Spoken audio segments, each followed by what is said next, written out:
Herkese merhaba arkadaşlar, kanalımıza hoş geldiniz. Uzak şehrin yıldızı olan Ozan Akbaba imkansız aşka inanırım ama hiç başıma gelmedi. Kanal D'nin sevilen dizisi Uzak Şehrin Yıldızı Ozan Akbaba bir yandan Bak Postacı Geliyor filminin beyaz perdede boy gösteriyor. Ünlü oyuncu hem Uzak Şehir macerası hem de yeni filmi ile ilgili çok özel açıklamalar yaptı. Kanal D'nin reytingler rekormeni dizisi Uzak Şehrin Yıldızı Ozan Akbaba Bak Postacı Geliyor filmiyle beyaz perdede boy gösteriyor.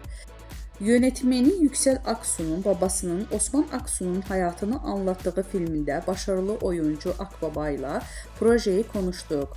Osman'ın tam bir Anadolu adamı, her şeyi safça yaşıyor, özellikle aşkını dile getiren ünlü oyuncu filmin yanı sıra uzak şehir ve aile hayatıyla ilgili soruları da yanıtladı. Güzel bir yolculuktu. Senaryo iyiydi, ekip iyiydi, çektiğimiz şehir çok güzeldi. Senaryonun enerjisi de çok iyiydi. İmkansız aşka inanır mısınız sorusuna filmde Osman imkansız aşkı için mücadelesini anlatıyoruz.